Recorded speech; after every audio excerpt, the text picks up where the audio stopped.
Presenting the classics of Sam P. Chaladurai. Sam P. Chaladurai அவர்களின் போதனை களஞ்சியத்திலிருந்து. Mark 11க்கு போவோம். 22ஆம் வசனம். இயேசு அவர்களை நோக்கி, தேவனிடத்தில் விசுவாசம் உள்ளவர்களாய் இருங்கள். எவனாகிலும் இந்த மலையை பார்த்து நீ பெயர்ந்து சமுத்திரத்திலே தள்ளுண்டு போ என்று சொல்லி, அதாவது விசுவாசம் எப்படி வேலை செய்யறது என்று காண்பிக்கிறார். வாழ்க்கையில ஒரு பெரிய மலை போன்ற ஒரு பிரச்சனை குறுக்க நிக்குது. இந்த மலையை பார்த்து எனக்கு இடையூறு பண்ணுகிற, எனக்கு தடங்களா இருக்கிற, என்னுடைய முன்னேற்றத்தை தடுத்து நிறுத்துகிற, என்னுடைய சந்தோஷத்துக்கு எதிராக இருக்கிற இந்த மலையை பார்த்து நான் பேச வேண்டும் சொல்லுகிறார். இயற்கை உலகத்திலே உங்களுக்கு ஏற்படுகிற இடையூறுகள், நீங்கள் சந்திக்கிற பிரச்சனைகள், இவைகளுக்கு எதிராக ஏவப்படுகிற வார்த்தைகளாக உங்கள் வார்த்தைகள் இருக்க வேண்டும். சும்மா வீணான வார்த்தைகள் பேசக்கூடாது. ஒரு பர்பஸோட பேசணும். இந்த மலையை நகர்த்துறதுக்கு, இந்த மலையை பெயர் தெரியறதுக்கு, ஒன்றுமில்லாமல் ஆக்குறதுக்கு வார்த்தைகள். ஏன்னா வாயில் அதிகாரம் உள்ளவர்களாக வைத்துட்டார் கடவுள் நம்மளை. நாம் வாழப்போகிறோமா அல்லது அழிந்து போக போகிறோமாங்கிறது நம்முடைய வார்த்தையில இருக்கிறது. நாவின் அதிகாரத்துல தான் ஜீவன மரணம் இருக்கிறது. ஆகவே நாம் எப்படி பேச போகிறோம் என்றது முக்கியம். மலையை பார்த்து பேசுகிற வார்த்தைகளாக அவைகள் இருக்க வேணும். மார்க் 11ஆம் அதிகாரத்துக்கு நாம் திருப்போம். 12ஆம் வசனத்திலிருந்து வாசிக்கிறேன். மலை பெயர்ந்து சமுத்திரத்தில் தள்ளுண்டு போ என்று சொல்றார் இல்லையா, அதுக்கு பின்னணி என்ன? மறுநாளிலே அவர்கள் பெத்தானியாவிலிருந்து புறப்பட்டு வருகையில் அவருக்கு பசி உண்டாயிற்று. தான் கான்டெக்ஸ்ட். அவருக்கு பசி உண்டாயிற்று. அப்பொழுது இலைகள் உள்ள ஒரு அத்தி மரத்தை தூரத்திலே கண்டு அதில் ஏதாகிலும் அகப்படுமா என்று பார்க்க வந்தார். அத்திப்பழ காலமாய் இராதபடியால் அவர் அதனிடத்தில் வந்தபோது அதன் இலைகளை அல்லாமல் வேறொன்றையும் காணவில்லை. அப்பொழுது இயேசு அதை பார்த்து, இது முதல் ஒரு காலம் ஒருவனும் உன்னிடத்தில் கனியை புசியாதிருக்க கடவன் என்றார். அதை அவருடைய சீஷர்கள் கேட்டால். ஒரு மரத்தை பார்த்து பேசுறார் பாருங்க. மரத்தை பார்த்து என்ன பண்றாரு? பேசுகிறார். இங்கிலீஷ்ல ரொம்ப அருமையா சொல்லியிருக்கு அந்த 14ஆம் வசனத்துல. இங்க இயேசு அதை பார்த்து இப்படி சொன்னார்ன்னு இருக்கு இல்லையா, ஆங்கிலத்தில் எப்படி சொல்லியிருக்குன்னா, Jesus answered and said. answered and said சொன்னா யாராவது கேள்வி கேட்டால் தானே பதில் சொல்றது, அல்லது யாராவது ஒருத்தர் சொன்னா அதுக்கு பதில் நம்ம சொல்றோம். இவர் மரத்தை தானே பார்த்து பேசுறாரு, மரத்துக்கிட்ட தான் ஆன்சர் பண்ணிட்டு இருக்கிறாரு. அப்ப மரம் ஏதோ கேட்டுச்சாவிறாரு, அது மரம் ஏதாவது சொன்னிச்சா? ஆமாம், மரம் என்ன சொல்லிட்டு இருக்குது? இன்னைக்கு உனக்கு எங்கிட்ட ஒன்றும் கிடைக்காதே அப்படின்னு. சாப்பிடலான்னு பாக்குறியா? ஒன்றும் கிடையாது. எங்கிட்ட உனக்கு இன்னைக்கு ஒன்றும் கிடைக்காதே. இதுதான் மரம் சொல்லுகிறது. இவர் என்ன சொல்லுகிறார்? மரத்தை பார்த்து, இனி ஒரு காலம் உன்னிடத்தில் கனியை புசியாதிருக்க கடவன் என்று சொல்லுகிறார். அப்புறம் பாருங்க 19ஆம் வசனம். சாயங்காலமான போது அவர் நகரத்திலிருந்து புறப்பட்டு போனார். மறுநாள் காலையிலே அவர்கள் அவ்வழியாய் போகும்போது, 24 மணி நேரத்துக்கு பிறகு என்ன நடந்தது என்று சொல்லப்பட்டிருக்கிறது. அவ்வழியாய் போகும்போது அந்த அத்தி மரம் வேரோட பட்டு போயிருக்கிறதை கண்டார்கள். வேரோட பட்டு போயிருக்கிறது. இந்த வேரோடு பட்டு போகிறது என்பதை குறித்து சில காரியங்களை நான் சொல்ல விரும்புகிறேன். வேரோடு பட்டு போயிருக்கிறதை கண்டார்கள். வேரோடு பட்டு போயிருக்கிறது எல்லாம் சொல்ல, வேரோடு பட்டு போயிருக்கிறது.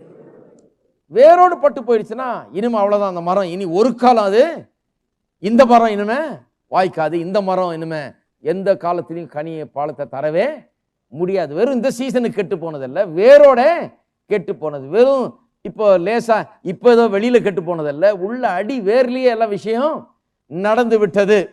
அப்ப dried up from the roots, வேரோட பட்டு போயிருக்கிறதை கண்டார்கள் என்று பார்க்கிறோம்.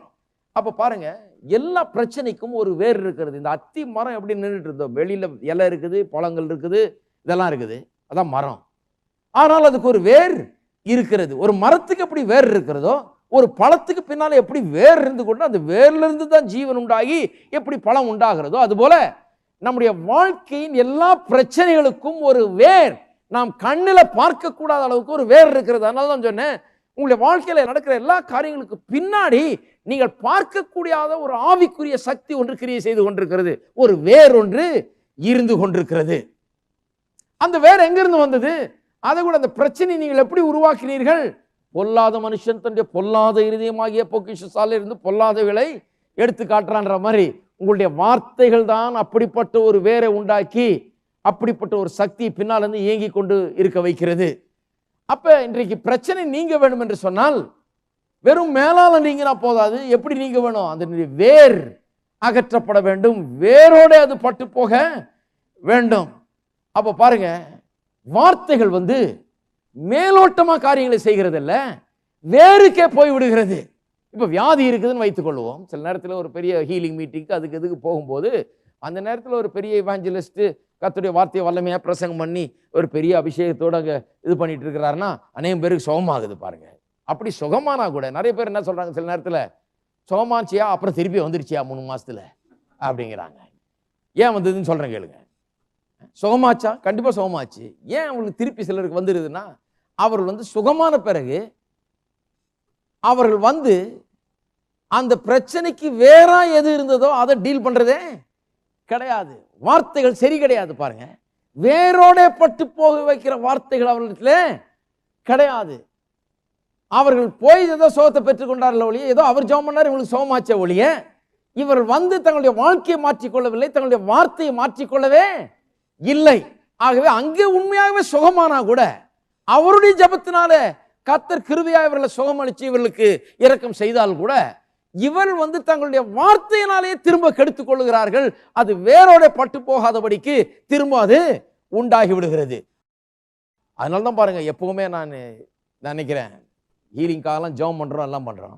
ஆனா இதுதான் பெஸ்ட் மெத்தட். பல விதத்துல சுகமாகலாம். இயேசு இந்த பூமியில் இருந்தபோது சிலர் போய் அவருடைய வஸ்திரத்தின் ஓரத்தை தொட்டார்களாம். ஏராளமான ஜனங்கள் வந்து அவருடைய வஸ்திரத்தின் ஓரத்தை தொட்டு சுகமாயிட்டு போயிட்டாங்க. சிலரை வந்து இவர் தொட்டார், அவங்க சுகமானார்கள். இப்படியெல்லாம் நடந்திருக்குது பாருங்க. ஏதோ வழிகள் எல்லாம் சுகமா இருக்குது. எப்படி சுகமானாலும் பரவாயில்ல, ஆனா எல்லாத்தை விட மிகச் சிறந்தது என்று சொன்னால் வார்த்தை. அதை தான் நான் இங்க ரொம்ப அதிக வலியுறுத்துறது. சரி, சுகத்துக்காக வருவர்களுக்கு சுகத்துக்காக ஜெபம் பண்றோம், ஆனா அதோட விட்டுற மாட்டோம் நாங்க. ஏனென்று சொன்னால் அது வேரோடே பட்டு போக வேண்டும், அது வேரோடே ஒன்றுமில்லாமல் போக வேண்டும். அதனால வார்த்தை தான் அந்த வேர் வரைக்கும் செய்து அதை ஒன்றுமில்லாமல் ஆக்குகிறது. வார்த்தைக்கு அப்பேற்பட்ட ஒரு வல்லமை இருக்கிறது பாருங்க. எல்லாரும் சொல்லுங்க, வேரோடே பட்டு போயிற்று. அப்ப அந்த வியாதியை வேரோடு பட்டு போகப்படுறது என்ன? வியாதியின் வேற அறுக்கிறது என்ன? சுகத்தை குறித்து கர்த்தருடைய வார்த்தை சொல்லும் அந்த வாக்குத்தத்தங்களை உங்களுடைய வாயில வைத்து இருதயத்தில் வைத்து அதை பேசும்போதுதான் அது வேரோட பட்டு போகிறது. உங்களுடைய பொருளாதார பிரச்சனைகளை வேரோட அற்று போக பண்ணுகிறது என்ன? வேரோட அற்று போக பண்ணணும்னா கர்த்தருடைய வார்த்தையை அன்றாடம் உங்களுடைய வாயில வைத்து அன்றாடம் அதை பேசி கொண்டிருக்கும் போது அது வேர்ல போய் வேலை செய்ய ஆரம்பிச்சிருது. வேறையே ஒன்றுமில்லாமல் ஆக்க ஆரம்பித்து விடுகிறது. அப்ப வேற டீல் பண்ணணும். குடும்ப பிரச்சனையை மாற்ற வேண்டும் என்று சொன்னால், குடும்பத்தில் சமாதானம் நிலவ வேண்டும் சொன்னா வெறும் மேற்பூச்சா ஒட்ட வைக்கிறது இல்லை. அப்படி ஒட்டாது, அப்புறம் திரும்பியும் பிச்சுக்கும். வார்த்தை சரி பண்ணா வார்த்தை என்ன பண்ணுகிறது? அதனுடைய அடி வேருக்கு சென்று வேரோட அதை பட்டு போக பண்ணுகிறது. எல்லா பகையும் விரோதத்தையும் எல்லா விதமான கசப்பையும் மக்களை பிரித்து வைத்திருக்கிற சகல சக்திகளையும் வேரோட அது பட்டு போக பண்ணுகிறது. வார்த்தைக்கு அப்பேற்பட்ட ஒரு வல்லமை இருக்கு பாருங்க. இயேசு பேசினார் வார்த்தையை. அது வந்து வெறும் இலையை டீல் பண்ணல, வெறும் பழத்தை டீல் பண்ணல. இனி ஒரு காலம் முன்னிடத்தில் பழம் புசியாது இருக்க கடவுள்னு சொன்னார் ஒழிய, ஆனா எங்க போயிடுச்சு அந்த வார்த்தை? நேரம் வேருக்கு போய் வேரோட பட்டு போக பண்ணிட்டு இருக்கீங்களா? அப்ப எல்லா பிரச்சனைக்கும் ஒரு வேர் இருக்குது. இந்த வார்த்தைகள் வந்து அவ்வளவு ஆழமா அந்த வேருக்கு சென்று அந்த வேர்ல காரியங்களை சரி செய்கிறது. அநேகம் பேர் இந்த மார்க் 11 வாசிக்கும் போது என்ன சொல்லிடுறாங்க? ஐயா, நீங்க சொல்றீங்க மலை போன்ற பிரச்சனை கூட போயிடும் சொல்றீங்க, ஆனா இது வந்து ஆவிக்குரிய காரியத்தை பற்றி தானே பேசுது என்று அநேகரும் சொல்லுகிறார்கள். திருப்போம் மத்தேயு 21 அதிகாரம் இதே சம்பவத்தை அங்க வாசிக்கிறோம். அதனால்தான் இந்த போதனைகள்லாம் ஒன்றுக்கும் மேற்பட்ட சுவிசேஷங்களில் வரும்போது அந்த இடத்துலையும் வாசித்துக்கணும். ஏன்னு சொன்னால் சில விவரங்கள் அங்கே இருக்கிறது. மத்தேயு 21 20-21 வசனங்களை வாசிக்கிறேன். சீஷர்கள் அதை கண்டு இந்த அத்திமரம் எத்தனை சீக்கிரமாய் பட்டு போயிற்று என்று சொல்லி ஆச்சரியப்பட்டார்கள். இயேசு அவர்களை நோக்கி, நீங்கள் சந்தேகப்படாமல் விசுவாசம் உள்ளவர்களாய் இருந்தால் இந்த அத்திமரத்துக்கு செய்ததை நீங்கள் செய்வதுமல்லாமல் இந்த மலையை பார்த்து நீ பெயர்ந்து சமுத்திரத்தில் தள்ளுனு போ என்று சொன்னாலும் அப்படி ஆகும். இந்த அத்திமரத்துக்கு மட்டும் இல்லை, மலைக்கும் சொன்னாலும் அது அப்படியே ஆகும். அவர் ஆவிக்குரிய காரியங்களை பற்றி பேசுறது இல்லை, சரீர பிரகாரமான காரியங்களை பேச மலையை தான் பேசுறாரு. சிலர் சொல்றாங்க, உண்மையா மலையை பற்றி தான் பேசினாரா ஐயா? அப்போ உண்மையா மரத்துக்கிட்ட தான் பேசினாரா? அவர் ஏதாவது கற்பனை மரத்துக்கிட்ட பேசினாரா? கிடையாது, மரத்துக்கிட்ட தான் பேசினாரு. அத்திப்பழம் கொடுக்கிற மரத்துக்கிட்ட தான் அவர் பேசினார், அத்தி மரத்துக்கிட்ட தான் பேசினார். அத்தி மரத்துக்கிட்ட பேசிட்டு அவர் என்ன சொல்றாரு? இந்த மரத்துக்கு செய்ததை நீங்கள் செய்வதும் அல்லாமல், இந்த மரத்துக்கு மட்டும் இல்லப்பா, மலையை பார்த்து நீ பெயர்ந்து நீ சமுத்திரத்தில் தள்ளுண்டு போ என்று சொன்னாலும் அப்படியே ஆகும் என்று சொல்லுகிறார். அப்ப நான் சொல்லுகிறேன், பிசிக்கல் ட்ரீ, பிசிக்கல் மவுண்டன், ஒரு சரீர பிரகாரமான அல்லது இந்த இயற்கை உலகத்தில் இருக்கிற ஒரு சூழ்நிலையை அதை குறித்து தான் சொல்றாரு, அதை பற்றி தான் பேசுறாரு. அதுல சந்தேகமே கிடையாது. இது ஆவிக்குரிய காரியம் அல்ல, சாதாரண ஒரு இயற்கை உலகத்தில் ஏற்படுகிற ஒரு இடையூறை பற்றி தான் பேசுகிறாரு. மலையை பார்த்து நீ பேசினாலும் அது பெயர்ந்து சமுத்திரத்தில் தள்ளுண்டு போ என்று சொல்லுகிறார். ஆனா என்ன, அதுல இயற்கை சூழ்நிலைகளுக்கு எல்லாவற்றுக்கும் பின்னால ஒரு அடிவேர் இருக்கிறது. வார்த்தை என்ன பண்ணுகிறது, அந்த அடிவேராகி இந்த ஆவிக்குரிய பின்னணியை, ஆவிக்குரிய தலையை அது வெட்டி போடுகிறது. அதனால அது வளர முடியாமல் போகிறது. அந்த பிரச்சனை அன்று முதல் ஒன்றுமில்லாமல் போகிறது என்று சொல்றார். இப்போ 41ஆம் அதிகாரத்தில் இருப்போம். ஏசாயா 41, ஏசாயா 41:15. இதோ போரடிக்கிறதுக்கு நான் உன்னை புதிதும் கூர்மையான பற்களுள்ள எந்திரமாக்குகிறேன். நீ மலையை மிதித்து நொறுக்கி குன்றுகளை பதருக்கு ஒப்பாக்கி விடுவாய். பாருங்க என்ன சொல்லுகிறார். இந்த உலகத்தில் இருக்கிற மலை போன்ற காரியங்களை, இடையூறுகளை பார்த்து நீங்கள் வார்த்தையை உபயோகப்படுத்தும் போது, உங்கள் வாயை உபயோகப்படுத்தும் போது, இந்த வாய் கூர்மையான எந்திரம் போல இருந்து அந்த மலையை ஒன்றுமில்லாமல் ஆக்கி போடுகிறது. நுகத்தை முறிக்கிற ஒரு அபிஷேகம் அந்த வார்த்தையில இருக்கிறது. அந்த அனாயிண்டிங் தட் பிரேக்ஸ் த யோக்னு வருது இல்லையா, எபிரேயர்ல நுகத்தை முறிக்கிற அந்த அபிஷேகம் என்று சொல்லி, அந்த வார்த்தையின் அர்த்தமே என்னன்னா, ஒரு கரோடிங் இன்ஃப்ளூயன்ஸ், அதாவது ஒரு அழிக்கிற சக்தி வேலை செய்ய ஆரம்பித்து விடுகிறது. நாம வார்த்தையை பேசின உடனே அந்த மலை போன்ற அந்த பெரிய தடை, அந்த பெரிய சூழ்நிலையினுடைய சக்தி, அதனுடைய வேர் அங்க பாதிப்பு ஏற்படுகிறது. நாம் பேச பேச பேச அது ஒன்றுமில்லாமல் போய்விடுகிறது என்றுதான் அந்த அர்த்தத்தில் தான் இங்கே சொல்லப்பட்டிருக்கிறது. அப்ப பாருங்க, அப்ப வார்த்தை பேசும்போது என்ன நடக்குது பாருங்க. சில நேரத்தில் உடனே வெளியே பார்த்துறது இல்லை. இயேசு பேசினார் அத்திமரத்தை பார்த்து, ஒன்றும் ஆகல. உடனே போயிட்டு அவங்க அடுத்த நாள் வர்றாங்க. அடுத்த நாள் வரும்போது தான் அதை பார்க்கிறார்கள், அது அப்படி ஆயிற்று, நீ சபித்த மரம் பட்டு போயிட்டே என்று சொல்லுகிறார்கள். உடனே ஆகல, அடுத்த நாள் தான் ஆச்சு. 24 மணி நேரம் ஆச்சு வெளியே தெரிகிறதுக்கு. ஆனா உள்ள வேலை நடக்கிறது. நான் சொல்லுகிறேன், நீங்கள் வார்த்தையை பேசும்போது தேவனுடைய வாக்கு தத்தத்தை எடுத்து உங்கள் வாயில வைத்து வியாதிக்கு நேராகவும், உங்களுடைய பொருளாதார பிரச்சனைகளுக்கு நேராகவும், குடும்ப பிரச்சனைகளுக்கு நேராகவும், உங்களுக்கு எதிராக எழும்பி இருக்கிற சகல சூழ்நிலைகளுக்கு நேராக நீங்கள் பேசும்போது, உடனடியா சொன்ன மாத்திரத்திலே ஒன்று நடக்கிறது போல தெரியாம இருக்கலாம், ஆனால் அது அடி வேர்ல போய் கிரியை செய்ய ஆரம்பிக்கிறது. உங்களுடைய பிரச்சனைகள், அந்த மலைகள் ஆட்டம் கண்டு விடுகிறது. நீங்க பேசுற பேச்சுல இந்த எறும்பு போய் அடியில் தின்னுது பாருங்க கட்டடத்தையே, அந்த மாதிரி போய் இந்த வார்த்தைகள் போய் அப்படியே அதை ஒண்ணும் இல்லாமல் அரிக்க பண்ணுகிறது. அந்த மலை அவ்வளோ பெருசாக நின்றுட்டு பார்த்தீங்கன்னா திடீர்னு ஆடும், லேசா அப்படி தள்ளன போத்துன்னு உளுந்துடும், அப்புறம் போட்டு மிதிச்சு அது பதற போல ஆகிட்டு போயிட வேண்டியதா, ஒண்ணுமே கிடையாது. வார்த்தைகளுக்கு அப்பேற்பட்ட ஒரு வல்லமை இருக்குது. அதில் நான் பேசுறேன் ஒண்ணுமே ஆகலையேன்னு பார்க்கக்கூடாது. இந்த வார்த்தைகள் வேரோட பட்டு போக பண்ணுகிற வார்த்தைகள், அது அந்த அடி வேற டீல் பண்ணுகிற வார்த்தைகள் என்று நீங்கள் அறிந்து கொள்ள வேண்டும். என்ன சொல்லியிருக்குது 15ஆம் வசனத்தில், குன்றுகளை பதருக்கு ஒப்பாக்கி விடுவாய், அவைகளை தூற்றுவாய், அப்பொழுது காற்றவைகளை கொண்டு போய் சுழல் காற்றவைகளை பறக்கடிக்கும். அதாவது எந்த விதத்தில் அந்த மலை ஆயிடும்னு சொன்னா, மலை போல இருந்தது, கடைசியில் இந்த கூர்மையான பற்களை உபயோகப்படுத்தி, இந்த வாயை உபயோகப்படுத்தி மிதித்து நொறுக்கி பதருக்கு ஒப்பாக்கி விட்டதுனால அதை ஒரு சும்மா தூசியை போல தூற்றி விட்டு காற்றவைகளை கொண்டு போய் விடுமா. கடைசியில் பார்த்தா இங்கே ஒரு மலை இருந்தது என்கிறது கூட ஒன்றுமே தெரியாது. நான் சொல்லுகிறேன், இன்றைக்கு நினைக்கிறீங்க பெரிய பிரச்சனைன்னு, அந்த பிரச்சனை உங்களுக்கு ஒரு காலத்தில் இருந்ததுன்னு கூட உங்களுக்கு ஒன்றுமே தெரியாது.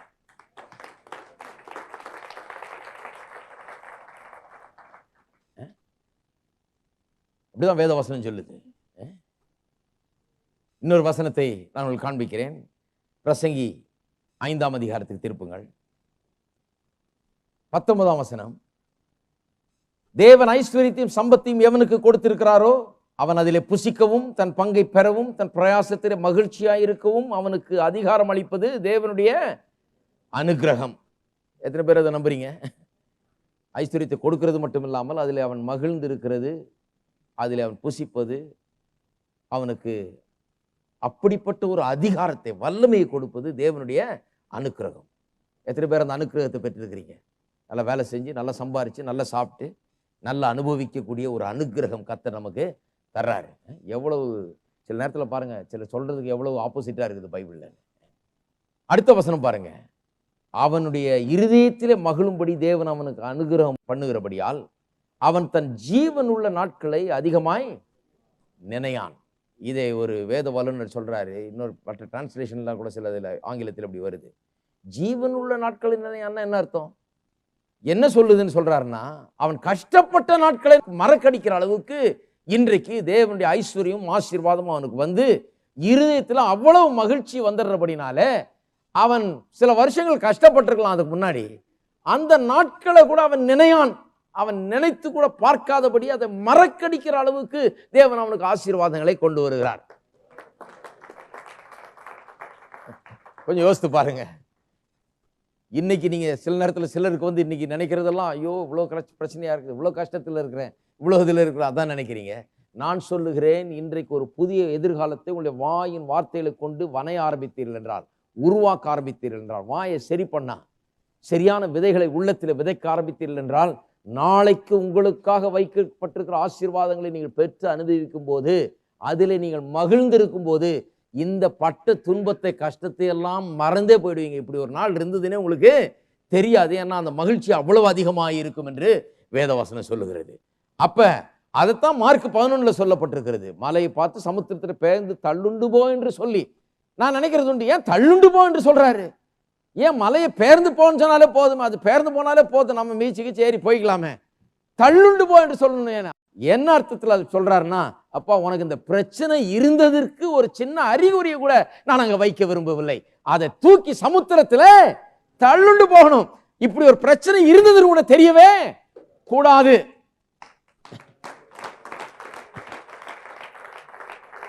கர்த்தர் எவ்வளவு நல்லவர் பாருங்க. அப்ப ஒன்றுமில்லாமல் ஆக்குறது மட்டுமில்ல, தூக்கி அப்புறப்படுத்தி இப்படி ஒரு பிரச்சனை இருந்ததாகவே உனக்கு தெரியக்கூடாதுன்னு சொல்றாரு. அப்ப நம்முடைய வார்த்தைகள் அதை சொல்லுகிறதா இருக்க வேண்டும். எதை?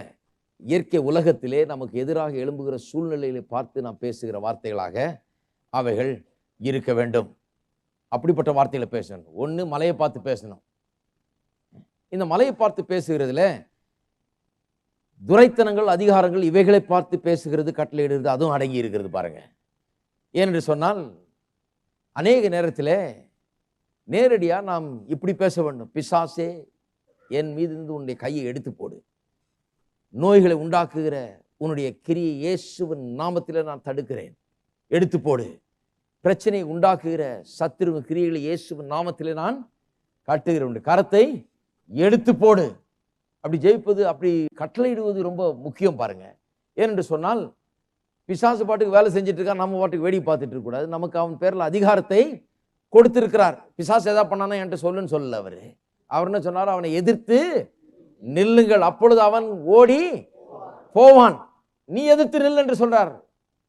நான் எதிர்த்து நின்று மனுஷன்ற விதத்துல நான் பிசாசை எதிர்த்து நின்று ஒரு மனுஷனாக அவனை தோற்கடிச்சு பாதாளம் வரை சென்று அவனை அலங்கோலமாக்கி வெளியரங்க கோலமாக்கி அவன் மேல வெற்றி சிறந்து எல்லா மனிதருக்கும் இது சுவிசேஷமா என்று அறிவிக்கப்படுகிறது. என்ன அறிவிக்கப்படுகிறது? இயேசு பாதாள வல்லமைகளை பரிகரித்து விட்டார், ஒன்றுமில்லாமல் ஆக்கி விட்டார். அப்ப பாதாள வல்லமைகளை அவரெல்லாம் ஒன்றுமில்லாமல் ஆக்கினார்னு சொன்னா, ஒரு மனுஷனா இருந்து மனுஷனுடைய பிரதிநிதியாக ஒன்றுமில்லாமல் ஆக்கினார். ஒரு மனுஷன் ஒன்றுமில்லாமல் ஆக்கினான்னா எல்லா மனுஷனும் பிசாசின் மேல இன்றைக்கு அதிகாரம் பெற்றவனா இருக்கிறான். அப்ப உன்னுடைய அதிகாரத்தை நீ அங்கே எக்ஸசைஸ் பண்ணு, நீ செயல்படுத்து என்று சொல்லுகிறார். அப்ப நான் என்ன பண்ணணும்? அவனை எதிர்த்து நிற்க வேண்டும். எப்படி எதிர்த்து நிற்க வேணும்? கர்த்தருடைய வார்த்தையை கொண்டுதான் எதிர்த்து நிற்க வேணும். வியாதியின் மத்தியில கர்த்தருடைய வார்த்தையை கொண்டு எதிர்த்து நிற்க வேணும். எப்படி எதிர்த்து நிற்கணும்? பிசாசுடைய கரத்தை என்னுடைய சரீரத்தின் மீதிலிருந்து எடுத்து போடு. ஏனென்றால் இயேசு எனக்காக மரித்து கல்வாரி சிலுவையிலே என்னுடைய நோய்களை சுமந்தார், என்னுடைய வேதனைகளை அவர் ஏற்றுக்கொண்டார். என்னுடைய பணத்தின் மீது இருந்து உன்னுடைய கையை எடுத்து போடு, என்னுடைய தொழில் மீது இருந்து உன்னுடைய கையை எடுத்து போடு, எனக்கு உண்டானவைகள் மீதிலிருந்து உன்னுடைய கையை எடுத்து போடு, குடும்பத்தின் மீதிலிருந்து உன்னுடைய கையை எடுத்து போடு. உனக்கு அதிகாரம் கிடையாது, இயேசுவின் நாமத்தினாலே உன்னுடைய கையை எடுத்து போடு. எடுத்து போடு. நீங்க வாயை திறந்து சொன்னா உங்க பல்லு அவ்வளவு கூர்மையான பல்லு, இதுக்கு எதிர்க்கு நிக்கிற பிசாசுக்கு தெரியும், கடிச்சு குதறிடுவாங்க நம்மள. அதுக்கு எதிராக நிற்கக்கூடிய பிசாசின் சக்தி எதுவுமே கிடையாது, அவனுக்கு தெரியும் தொலைஞ்சோம். நம்ம வாய் அப்படி இருந்ததுன்னா தொலைஞ்சன்னு தெரியும். அப்ப கட்டளையிட வேண்டும். மலையை பார்த்து எப்படி சொல்லணும், அதே மாதிரி தான் பிசாசை பார்த்து போ பிசாசே அப்படின்னு சொன்னா அவன் போறான். கர்த்தர் சொல்றார், அவனை எதிர்த்து நில்லுங்கள், அப்பொழுது அவன் உங்களை விட்டுருவான்னு சொல்ல, ஓடி போவான். எல்லாம் சொல்லுங்க, ஓடி போவான், ஓடி போவான். அப்ப எதிர்த்து நில்லுங்கள்னா எப்படி எதிர்த்து நிக்கிறது? பிசாசை வேற எதுலயும் எதிர்த்து நிற்க முடியாது. உங்க கையை எப்படி வச்சுட்டு நிற்க முடியாது, தடி எடுத்துட்டு போய் நிற்க முடியாது. பிசாசை வார்த்தையை கொண்டுதான் பிசாசை எதிர்த்து நிற்க முடியும். பாருங்க எவ்வளவு பெரிய ஒரு வல்லமையை கர்த்தர் வாயில வைத்து விட்டார். என் வாயை திறந்து இயேசுவின் நாமத்தை சொல்லி, உன்னை எதிர்க்கிறேன் சத்துருவே, எனக்கு எதிராக நீ எழுப்பும் ஆயுதங்கள் ஒன்று கூட வாய்க்காது, ஓடிப்போ, தூக்கிட்டு ஓடிப்போன்னு சொன்னா, இந்த வார்த்தைக்கு இணங்காத பிசாசு இந்த பூமியில அப்படிப்பட்ட ஒரு பெரிய பிசாசு கிடையாது. அவர் வார்த்தையினாலே பிசாசுகளை விரட்டினார். நாமும் அந்த ஜாதி தான். வாயின் வார்த்தைகளை உபயோகப்படுத்தும் போது பிசாசின் ஆவிகளுக்கு எதிராக நாம் உபயோகப்படுத்த வேண்டும். நிச்சயமா அதிகாரத்தை பயன்படுத்த வேண்டும். அது மட்டும் இல்லாமல் தேவ தூதர்களுக்கு நேராக நம்முடைய வாயின் வார்த்தையை உபயோகப்படுத்தணும். அதான் சொல்லிட்டு இருந்தேன் இல்லையா, 103 சங்கீதம் 20 வசனம் சொல்லுகிறது, தேவதூதர்லாம் எப்படிப்பட்டவர்களாம்? பலத்த சௌரியவான்கள், அதாவது மிகவும் சக்தி வாய்ந்தவர்கள். ஆனால் அவருடைய சக்தி, அவருடைய ஆற்றல்லாம் எதுக்காக இருக்குது? தேவனுடைய வார்த்தையின் சத்தத்தை கேட்டு அதன்படி செய்கிற பலத்த சௌரியவான்கள். அப்போ வார்த்தை இருக்குது, வார்த்தை எங்கே இருக்குது? இங்கே இருக்குது. சத்தம் எங்கே இருக்குது? நம்முடைய தொண்டையில் இருக்குது, நம்முடைய நாவில் இருந்து வருகிறது. இந்த வார்த்தை எடுத்து வாயில வைத்து சத்தத்தை உண்டாக்கும் போது அந்த சத்தத்தை கேட்டு தான் செயல்படுறாங்க. இந்த வார்த்தையை அவங்க கேட்கலாம், அவங்க செயல்படுறது இல்லை. நம்முடைய வார்த்தைகள் தேவனுடைய வார்த்தையாக இருக்கும்போது, அந்த வார்த்தையை எடுத்து நாவல வைத்து நாம் பேசும்போது தேவ தூதர்கள் நமக்காக வேலை செய்ய ஆரம்பித்து விடுகிறார்கள். அப்ப நாம் என்ன செய்ய வேண்டும்? பிரயாணம் பண்ணும்போது கூட தேவ தூதர்களுடைய பாதுகாப்பை நாம் எடுத்துக்கொள்ள வேண்டும். பாதம் கல்லில் இடராதபடிக்கு தேவ தூதர்கள் உன்னை ஏந்தி கொண்டு போவார்கள் என்று எழுதியிருக்கிறது. இயேசுவின் நாமத்தினாலே தேவ தூதர்களுடைய பாதுகாப்பை நான் எடுத்துக்கொள்கிறேன். The angel of the Lord encamps around them that fear him. கர்த்தருக்கு பயப்படுகிறவர்களை சூழ தேவ தூதர்கள் பாளையம் இறங்கி இருக்கிறார்கள் என்று சொல்லுகிறது. இயேசுவின் நாமத்திலே தேவ தூதருடைய பாதுகாப்பையும் பராமரிப்பையும் நான் எடுத்துக்கொள்கிறேன், சொந்தமாக்கிக் கொள்ளுகிறேன். பைக்கில் மோட்டார் சைக்கிளில் போகிறவர்கள் சொல்லுங்க, வாயை திறந்து, பாதம் கல்லில் இடாதபடிக்கு தேவ தூதர்கள் என்னை ஏந்தி கொண்டு போவார்கள். பொல்லாப்பு எனக்கு நேரிடாது, ஆபத்தில் நான் சிக்குவது கிடையாது. இயேசுவின் நாமத்தினாலே தேவன் என்னை பாதுகாப்பார். தேவ தூதர்கள் என்னை சுற்றி பாளையம் இறங்கி என்னை பாதுகாக்கிறார்கள். இப்படிப்பட்ட வார்த்தைகளை வாயிலிருந்து பேச வேண்டும். எத்தனை பேர் சொல்றீங்க இன்றைக்கு தேவ தூதருடைய பாதுகாப்பு உங்களுக்கு இருக்குதுன்னு சொல்லி? பாதுகாப்பு மட்டும் இல்ல, தேவ தூதர்கள் பணிவிடை செய்கிற ஆவிகள் என்று வேதவசனம் சொல்லுகிறது. எபிரேயர் 1:14 பணிவிடை செய்கிற ஆவிகள். யாருக்கு பணிவிடை செய்கிறவர்கள்? ரட்சிப்பை சுதந்திரித்துக் கொள்ளுகிறவர்களுக்கு பணிவிடை செய்கிறார்கள். எத்தனை பேர் ரட்சிப்பை சுதந்திரித்துக் கொள்ளுகிறவர்கள் இங்க இருக்கிறீங்க? அப்ப உங்களுக்கு பணிவிடை செய்கிற ஆவிகள், உங்களுக்கு என்ன தேவை? அதை செய்யறதுக்கு ரெடியா காத்து கொண்டிருக்கிறார்கள். அப்ப நான் சொல்லுகிறேன், தேவ தூதர்கள் உங்களுக்கு முன்பாக சென்று உங்களுக்கு எல்லா அரேஞ்ச்மெண்ட்டையும் பண்ணுகிறார்கள். வியாபாரிகளுக்கு சொல்லுகிறேன், நீங்கள் ஒரு இடத்துக்கு போகும்போது தேவ தூதர்கள் உங்களுக்கு முன்னால போய் அங்கே எல்லாத்தையும் ரெடி பண்ணக்கூடிய ஆட்களாக இருக்கிறார்கள். உங்களுடைய தொழிலில், உங்கள் குடும்ப வாழ்க்கையில், உங்கள் எல்லா காரியத்திலும் தேவ தூதர்கள் உங்களுக்கு முன் சென்று உங்களுக்காக எல்லாவற்றையும் ஆயத்தப்படுத்தக்கூடிய ஒரு தூதர்களாக, நீங்க அனுப்புகிற ஒரு தூதர்களாக இருக்கிறார்கள். உங்களுக்கு தூது செல்லக்கூடியவர்களாக இருக்கிறார்கள். கர்த்தருடைய வார்த்தை உங்களுக்கு என்னவெல்லாம் உண்டாயிருக்கிறது என்று சொல்லுகிறதோ அவைகளெல்லாம் நீங்கள் வாயை திறந்து பேசும்போது அவைகளின்படி செய்கிறவர்கள் இவர்கள். அவைகள் அப்படியே வந்து நிறைவேறும்படியாக உங்களுக்காக பிரதான ஆசாரியர் அங்கே வீற்றுக் கொண்டிருக்கிறார். நாம் இந்த பூமியிலே அவருடைய வார்த்தைக்கு சத்தத்தை கொடுக்கிறவர்களா இருக்கிறோம். ஆனா இந்த வார்த்தைக்கு நாம் சத்தம் கொடுக்கும் போது அவர் என்ன பண்றாரு? பரலோகத்தில் நம்முடைய பிரதான ஆசாரியராக இருந்து கொண்டு நாம் அறிக்கை செய்கிற காரியங்களுடைய பிரதான ஆசாரியர் இருக்கிறபடினாலே அவர் என்ன பண்றாரு? பரலோகத்திலே நம்முடைய வார்த்தைக்கு சத்தத்தை அவர் கொடுத்துக்கிட்டு இருக்கிறார். நான் சொல்லுகிறேன், நீங்கள் தேவனுடைய வார்த்தை இங்கே அறிக்கை செய்யும் போது பரலோகத்தில் அதை உங்களுக்காக தேவதூதர்களுக்கு முன்பாக அறிக்கை செய்கிற ஒரு பிரதான ஆசாரியர் இருக்கிறார். அதனாலதான் சொன்னாரு, என்னை நீங்கள் இங்கே மனுஷருக்கு முன்பாக அறிக்கை செய்யும் போது நான் உங்களை தேவதூதர்கள் எல்லாருக்கும் முன்பாக அறிக்கை செய்வேன் என்று சொல்லுகிறார். அதனாலதான் சொல்றேன், பரலோகம் வேலை செய்ய ஆரம்பிச்சிருது. இவைகளெல்லாம் புரிந்து வைத்துக் கொள்ள வேண்டும். வார்த்தைகளை எய்ம் பண்ணி பேச வேண்டும். என்ன நடக்க வேண்டும் என்று எண்ணி பேச வேண்டும். சும்மா மனசுல தோன்றினதை பேசக்கூடாது. ஏதோ ஒண்ணு யாரோ ஒருத்தர் அப்படி தூண்டிட்டாங்க அதனால வந்துருச்சு வார்த்தைன்னு சொல்லக்கூடாது. அவைகளெல்லாம் கட்டுப்படுத்த வேண்டும். யார் தூண்டுதல்ல பேசக்கூடாது, நினைச்சதை பேசக்கூடாது, நம்முடைய பிரச்சனைகளை பேசி கொண்டிருக்க கூடாது. என்னத்தை பேச வேணும்? தினந்தோறும் ஒரு நோக்கத்தை வைக்கணும். என் வார்த்தைகள் எல்லாம் ஒண்ணு தேவதூதனை இயக்கணும், இல்ல பிசாசை விரட்டணும், இல்ல மலையை பதரை போல ஆக்கக்கூடிய தூசியை போல ஆக்கி சமுத்திரத்தில் போடக்கூடிய வார்த்தையா இருக்கணும். இல்லைன்னா வேற வார்த்தை பேசக்கூடாது. இருக்கீங்களா?